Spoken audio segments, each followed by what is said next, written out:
So the next one is long, and I'm going to preempt it by giving you the answer before I ask you the question. And that answer is that we have our blogs. We've got a really good blog on types of school, how to identify which school. We also have another blog which has questions to ask your school, and that's also really a really useful blog.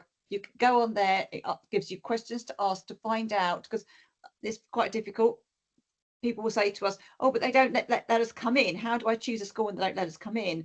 There is a reason why schools only have open days, particularly specialist and specialist independent schools, and that is because children do not like to be have people coming in they don't know. They don't like unfamiliar faces.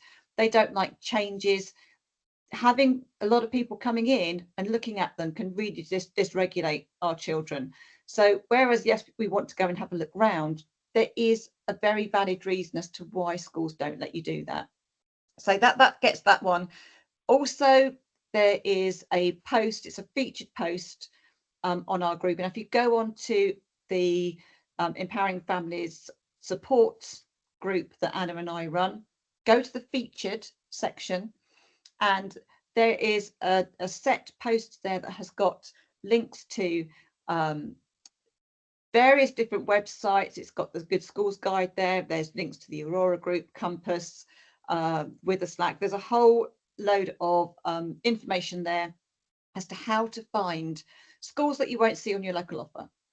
So yeah, this is going to, and this is to sort of make more of a rounded response to this particular one, which is about post 16. And as we've said already, that is the hardest. It really, really is the hardest of all. Post 16, post 19 is the hardest. So this particular parent says, we've scoured official lists, done dozens of Google searches, can't find a post 16 placement that looks like it will meet our daughter's needs. The places we've approached won't take her. Her current placement meets her needs on paper, but we're not happy with it for various reasons. What are we missing? Does a place exist? How might we find it? Where do we find support for the search? So that's where you look.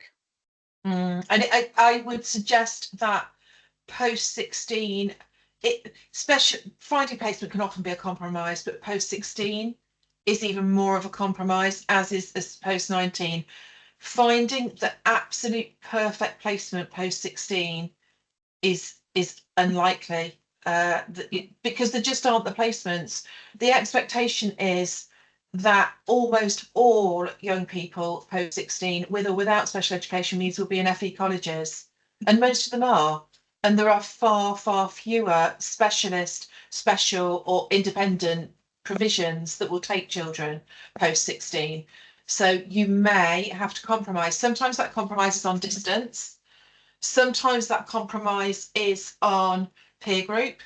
Sometimes it's on subjects they can take, or courses they can study. But there does sometimes need to be a compromise. Remember that if you find a place that's almost perfect, but it can't provide something specific in section F, you can ask for a personal budget to provide whatever that bit of section F that can't be provided is. So, for example, if you've found the perfect school, but your child needs physiotherapy, and this school doesn't have physiotherapy, you can ask for a personal budget for the physiotherapy part. That money will then come into your bank account, and you will be able to privately commission a physiotherapist to provide it. And that works equally. Say your child is massively into computers, and the school that is perfect for them in every other way doesn't have can't offer computing at BTEC level. That can be purchased in separately through a personal budget. Anything in section F can. So it's just worth remembering that.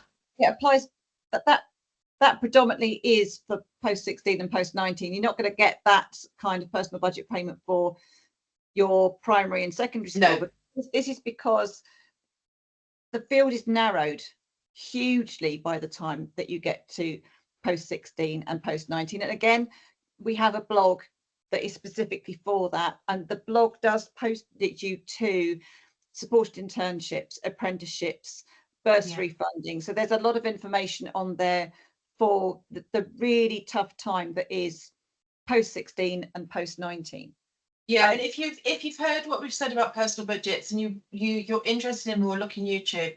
We're not going to go into detail about personal budgets tonight, but there is a really detailed clip in the YouTube channel which explains exactly what you can and can't get a personal budget for and what the process is to request one. So that's worth a look.